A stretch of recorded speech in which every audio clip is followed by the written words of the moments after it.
Good day, everyone. Welcome to our latest edition of Tom Talks, where I, guess what, talk to really smart people about stuff. It might be cool stuff, it might be funny stuff, it might be sad, might be inspiring, but I always want it to be helpful to all of viewers and listeners. I like to keep it short, 15 minutes, never more than 30. You can watch it on our YouTube channel or listen to the podcast whenever. Just try to make it convenient for you. So today's talk is with an interesting fellow that I just recently had the pleasure of meeting and hearing speak at Ben Glass's annual Great Legal Marketing Summit. Mike Mogill, you're the president of and CEO of Crisp Video, a super high quality video production provider. As a video producer myself or working with video company, I certainly can say to you and everybody else, like, what fantastic work that you do and great products that you do. I've seen you present. You obviously know your stuff, and I'm just happy to have you here. So thanks for coming. Thanks for coming. Thank you for to having the video me. stream. No, it's my pleasure. I really appreciate the opportunity. And so before we get started, I just want to tell everybody that's listening, and you might not be watching the video, but Mike and I took painstaking efforts to provide all the props you see behind us because we're video dudes, right, Mike? That's right. There's actually a video playing behind me, a little screensaver on the TV too. There you go. Look at that. See? High-tech stuff. All right. Well, tell us, Mike, a little bit about yourself. Where did you grow up? What's this business about you getting into medical school and then saying, no, I'd rather be a video production company and be an entrepreneur? So tell me, that's very interesting to me. So tell me a little bit about that. Sure. So, born in Russia, my family and I, we immigrated here. I was 4 years old, to like two parents, two kids, two grandparents. They came here, at $500, didn't speak the language, but essentially there was opportunity here, right? So that was the reason why they brought us here. And my father was an engineer, my mom was a nurse, but when they came here, they essentially had to start over. So my dad was a mechanic, and my mom was a hairdresser.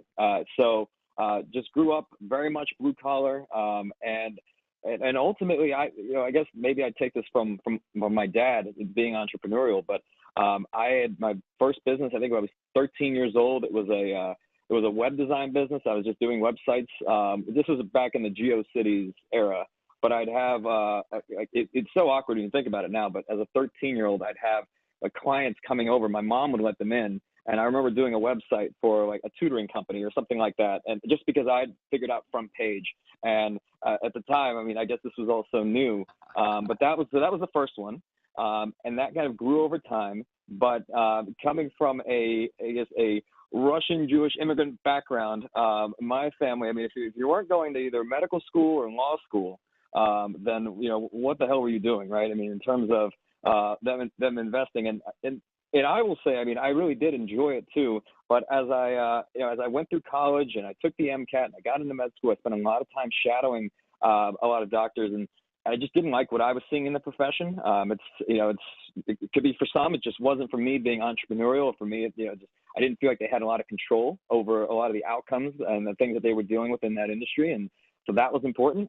So I said, I essentially took a year off before going to med school. And at the time, the market collapsed. So I got a job washing dishes at a restaurant, which me coming out, getting into med school and going through college and graduating with honors and all that, my parents were thinking, where have we gone wrong with him, right? Just to go from that to washing dishes. And this is right in 2008, I think, right when the economy was collapsing. And then I got another position scanning documents at a company. I was OCRing documents at the CDC. And then from there, I spent about 2 years there, and that promoted to the director of user experience for CDC.gov. But at the time, I bought a camera. I figured it'd be a good lifetime hobby to have, just to, who wouldn't want to learn to take good pictures?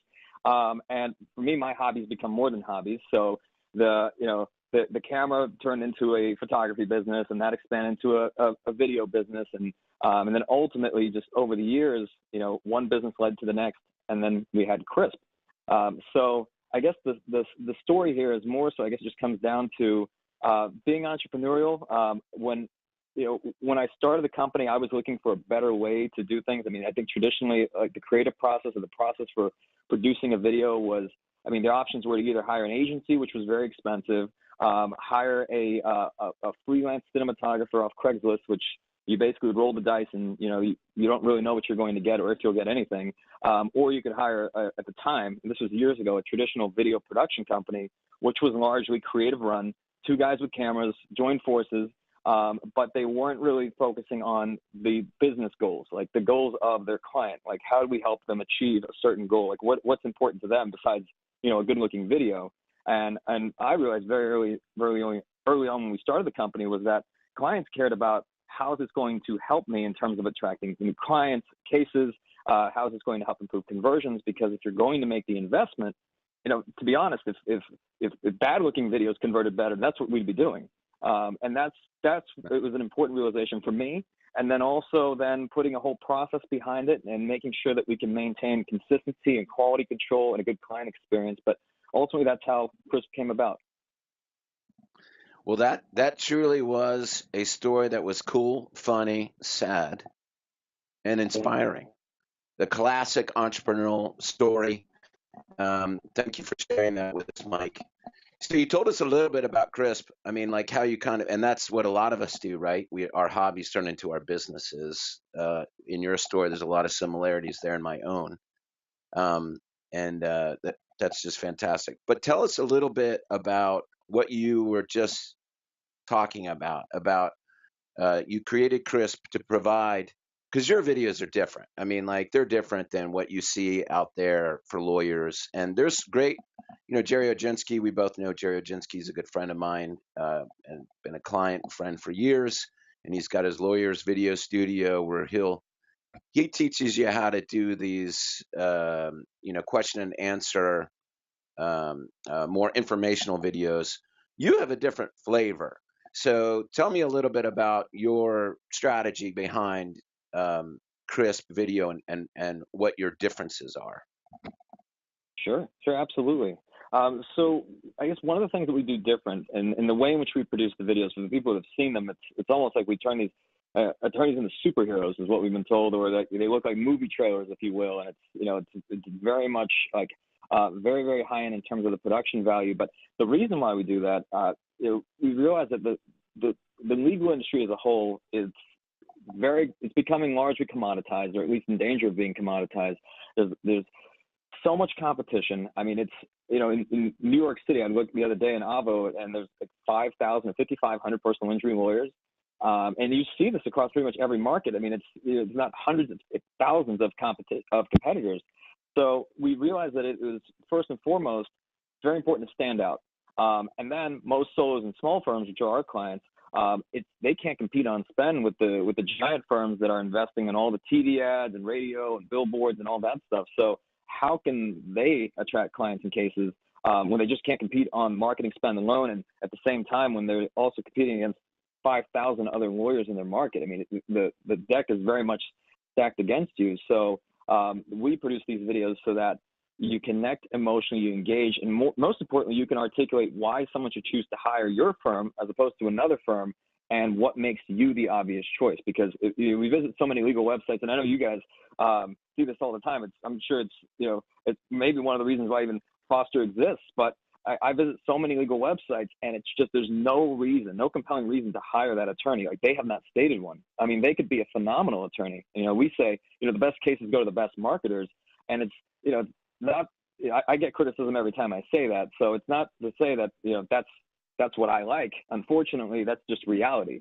If you can be an amazing attorney, but simply doing good work, unfortunately, doesn't always get you found, and it doesn't make you visible. So at the end of the day, I think it's now like, if the good attorneys aren't advertising, then who's left advertising? And that's kind of where we come in terms of helping those guys articulate their value proposition, why someone should choose to hire them. And you can optimize for algorithms, which I think is very, very important. But at the end of the day, you've got to connect with a human being. And if you can convey like why they should hire you, and they know, like, and trust you, which is our goal through every video, then they're much more apt to actually pick up the phone and call you. That's a great point that you said, and I agree with you about the marketing piece of it. And I just want to elaborate a little bit more on that and see if you agree with me. Is that you got to be a good lawyer, period, to Hmm. get business. Right. But ultimately, people work with people they like, and so if you're a good lawyer, obviously that's better than being a bad lawyer. And being able to be a good marketing lawyer at the same time, those two things together is the winning punch. So you could be a bad lawyer in a big giant law firm that spends a bunch of money on TV and get cases, but that's not a scalable business. That's not a scalable firm. You have to be good at what you do, right? Can we agree on that? Absolutely. And we also, within our videos, we're, we're very careful in the sense that we are just simply highlighting what's already there. We're just Yeah. telling the attorney's story, right? Yeah. And like this is what you and I talked a little bit about this whole obsession with page one and all that stuff. But you and I will agree that when we talk to our clients, our lawyer clients, that their best business, their best cases comes from referrals for their brand. Right. And so the way that you produce video and the way that we produce video is very similar in that we are demonstrating their brand, not in a bragging way or braggadocio way, or like we're so great. Um, Although you have to demonstrate that a little bit that you are great, but you can do that in subtle ways without being, like hammering it on them and like on TV commercials and stuff like that. But being Yeah, able I to think you demonstrate, can be memorable. yeah, You know, and you're making a connection with them through your stories. Like I saw a lot of your videos, and we'll send links out to a lot of those great ones. The ones that you showed at Great Legal Marketing were very, very well done, very professional. Um, just and on obviously, here's the thing: you obviously take a lot of time, and you said about the process. There's a lot that goes into pre-production before you even press record to make sure that you have a great product for the client, right? Why don't you tell us a little bit about that? yeah, it's interesting. We say our value proposition in a way is helping our clients really discover their value proposition and articulate it. So you're absolutely right. I mean, it's pre-production is really spending the time in discovery and figuring out what story are we going to tell. Sometimes you work with a firm and they've got a very compelling reason like why they do what they do, and whether it's something that happened in their childhood or just for whatever reason, you've got a great story there and they know it. Right. Sometimes you got somebody in South Dakota and you ask them, why do you do what you do, and the answer might be, well, I've never really thought about that. Like, I like to But there win. is always a reason. Right, right. Or they say I like to make money. We say, well, we're not for you Right. then. Right. If that's the sole reason why you're looking to do this, because maybe it's adding some value to the world or actually helping people. But yeah, it's really spending time on that discovery and figuring out like what is unique to them. Because you look at some of our videos and some of these guys are coming out and doves are flying and they're just super aggressive guys, and I know some attorneys reach out and they say I want a video just like that guy. But when we do discovery, we find out, well, maybe clients aren't hiring you because you're, so aggressive in the courtroom. Maybe they're hiring you, and what your clients say, it's because that you're so attentive and you're so responsive. And you spend time with them and you have empathy. So maybe the approach shouldn't be like, you kick the door down and the building's exploding, but rather more one that's kind of a little bit on the more the softer side, the more emotional side, and clients will respond better to that. So it just depends. It varies by firm. It's you are who you are, and I think people respond best to authenticity. I like that. I agree with that 100%. I mean, and so you create a custom experience for every client, right? So you interview them and find out what they're about. Like you said, uh, what is their value proposition? What makes them different? And you know what? It's the same thing. I mean, people are going to buy from people they like. It's best that you are authentic to who you are, because if you're trying to be like the other guy, if you're trying to do like everything that the other guy's doing on TV and online, and you're just replicating and becoming a lemming, you're going to be disappointed, because you're going to get the wrong kind of clients come in the door, and they're going to be disappointed in you, and they're not going to hire you because you weren't honestly projecting yourself. All right. So let me ask you this question. Does video, because I love this, does it really work? Does it really get them cases and clients, right? Go ahead. Great question. So the answer is yes and no. I mean, I've seen both instances. There's people who reach out to us and they've produced videos with 2-3 other companies and they weren't effective. And then they reach out to us and they say, well, how will you be different? And I completely understand that. I think it's realizing that you can get the components right in terms of making sure that the messaging is right, the emotional connection's there, that you're connecting with people.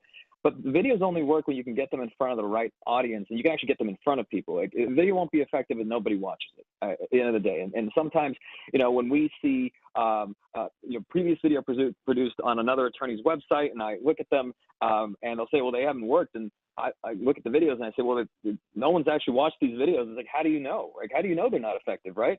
So I think that the data is really important, and be able to look at and say, okay, am I actually getting this in front of my audience? One of the best things to do on a website, and this always surprises me when I see videos just buried at the bottom. Like if you're investing these to improve conversion, then put the video at the top, right? I mean, if that's the thing that people can connect with you, then make sure that they see it. It's the first thing that they see, because traditionally they may not spend a whole lot of time on your site if they're not engaged yet, and they're not going to really scroll down to the bottom of something. You can do the heat map studies to see this for yourself. But video works when you can get it in front of the right audience. And I think the actual placement and the implementation is just as important as the actual production of the content. And do you help your clients with all that? Absolutely. Absolutely. Okay. Because, it's indication it's important of in that. the video.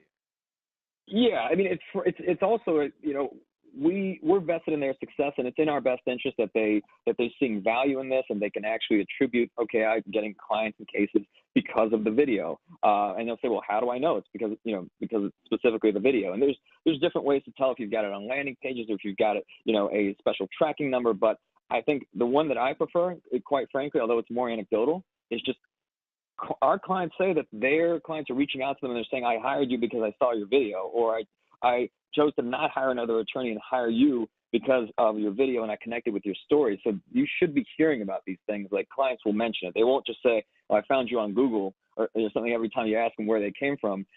They should mention the video, and that's how you know that it's effective. That's true. If you do have a compelling video, they often will mention the video as the one that kind of turned them to you. Another client of ours, Dave Fries, who's an estate planning lawyer, who comes down here and shoots videos, the green screen videos, where he's just answering questions. But he does something really cool where he's answering questions that his perfect client asks him all the time. But then he will introduce another question in the video. And basically, like, if you're interested in this question, then you should go type in and do some research on this particular thing. And of course, they type that in, and who do they see but his next video? So he's primed up the next video. So there's some really cool tactics that you can use with video. And back to our original point, does video really work? I mean, it's of course it works if it's done correctly, and that's the point. And so, like, if you put, just like anything else, if you put out a crappy newsletter, it ain't gonna work, right? If you put out a crappy, if you do a crappy pay-per-click campaign, a terrible website, that stuff isn't going to work. And so it's not the tactic or the tool, it's how you use it. And what I like about you guys, Mike, is that you take the time, your whole team, and Ben and I had lunch before I met you, and he told me all about it, like the production that you did. He was very impressed. And you know what? It's hard to impress Ben Glass. So that was really cool. And so I really like that, because you know what? It shows that you really care. And I've met you and your staff, and I can tell, I'm an intuitive person. I can tell that you do. And, there's a lot of, as you know, there's a lot of snake oil salesmen out there that are just trying to get a buck and move on, with like, hey, look at this cool video trick. But I like the fact that you are working with them in order to make them more successful. Yeah, and I would say as well, I mean, I don't know that in the past 5 years that anyone's really hired us so much to produce, a cool looking video. I think it's asking yourself, like, what is the value of differentiating myself and being able to basically share with clients why they should hire me and what sets our firm apart. And in even doing so, many times, with our videos, we're not having the attorney say I'm the best and these are all the great things about me. That comes out through your clients, right, and through client testimonials and through the story and the narrative. The attorney speaks to like why they're doing this and the values that they have in their firm, and those types of things that people can connect with and understand the person. Because if they don't connect with you on who you are or what your story is, then all they see you as is a lawyer, and that's commodity. You said something too right here that's really important, is that, how do you distinguish yourself? And video is probably the very best way that you can distinguish yourself from the riffraff. Like changing your website colors or design, that's not a significant and enough thing. And like moving web companies because somehow this other web company has some kind of great ability that this one doesn't. Now, sometimes that's true, but it's the tools and how you use the tools, and a website being one and video being one. I agree. I think that the video is really the differentiator, and you can change it frequently, and doing the testimonials. There's nothing more powerful than a video testimonial from a client that you've helped, right? Absolutely, absolutely. Yep. Tell us a little bit about your service. Like, how does it work? Like, how do you work with people? Yeah, so we make it as we're big on providing very much kind of a rich level of experience. I know that traditionally this is seen as a painstaking process, and that's never been the case with us. We do pretty much everything. I mean, everything from the creative and the storyboarding. Of course, our clients are welcome to be as involved in that process as they like to be, but some choose to be more involved, some choose to be less involved. That's okay. We come to them, so we work all over the country. We have a few international clients as well, but we actually come to the attorney's office. Typically, we spend a day during the week, or on a weekend, and we basically film them, client testimonials, their team, sometimes even landmarks within the community. I always joke that we probably have now located every courthouse in America at this point. If you watch our videos, there's probably a courthouse in about 80% of them. But and then from that point, once the video is shot, 7 to 10 business days, we turn around the edit.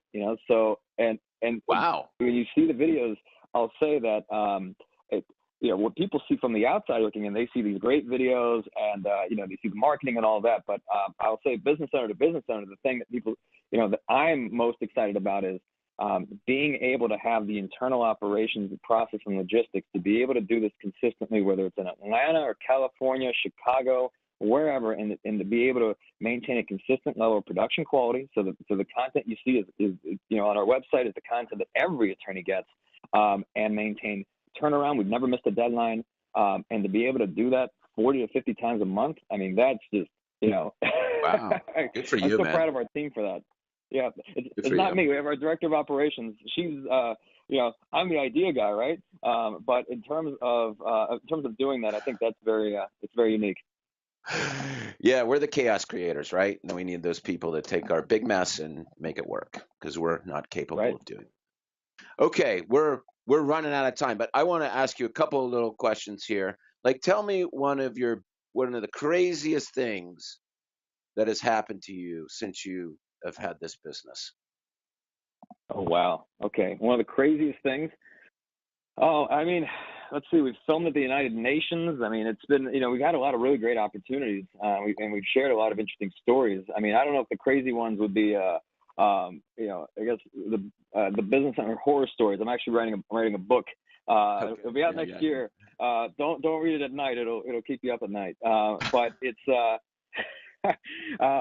I don't know. I mean, I think the craziest one maybe has been giving a car away. I'd never done that before. I thought that was, we gave away a Tesla to a client this year in April. We're actually doing it again.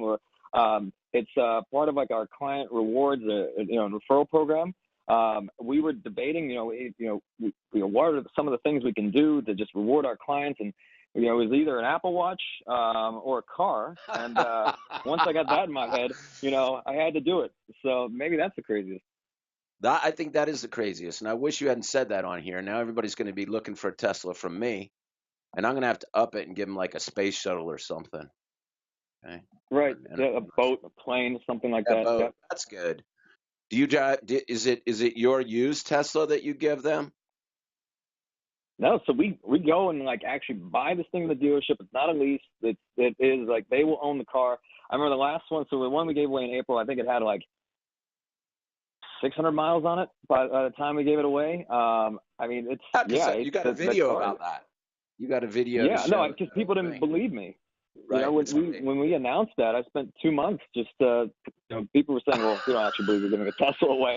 So I was like, okay, we went to the dealership, filmed the video Yes. of us actually like paying for it and driving it off. And but yeah, now it's now that we've given one away, the second one, we're not dealing with the all that doubt. But now it's interesting. I will say I've never anticipated giving a car away. I knew nothing about that, and for anyone that like from the outside looking in, they think that that's like how could you give a Tesla away? And the answer is I just decided to do it and went to the dealership and bought it, and that's it. I mean, it's really that simple. It wasn't like this.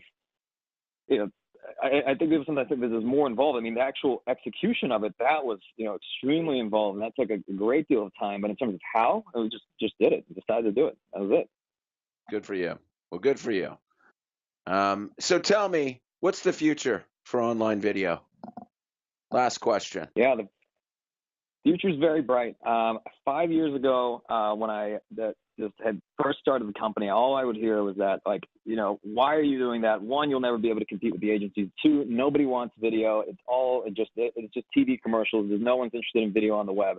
And that was an interesting bet to place because, you fast forward 5 years and video is just dominating content online. It's how people consume everything. So the future is extremely bright. I mean, you look at every social platform, even Facebook. I mean, I think it's impossible. The entire news feed is become video. It's how people are consuming news and all different types of information.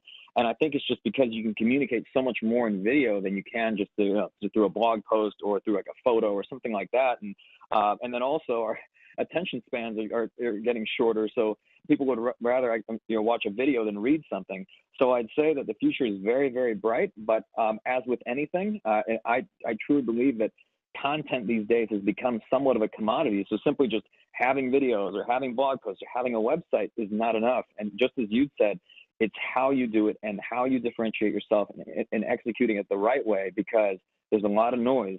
And especially, I mean, with all content types, including video too. So the future's bright. You got to wear shades for video. So, Mike, thank you so much for chatting with me today. And how does somebody work with you if somebody is interested in getting some high quality video? Yep, absolutely. So it's simple. Just visit our website, crispvideo.com, CRISP video.com. And there's a button right on the site. You can reach out to us. The way we do it, it's not a simple add to cart, right? We have to actually make sure we're a good fit for each other. But it's we'll do a strategy session. We'll discuss your goals, and if there's a good fit between us, then we move forward. And if not, that's okay too. I mean, we're not for everyone. I will say for anyone listening, if the goal is I just want a ton of volume, and that's what it is. I think there's a lot of other ways and probably good ways to do that. Our clients traditionally are looking to attract better clients in cases and ones that more align with the types of people they want to work with, more so quality over quantity. So we're not for everyone. That's okay.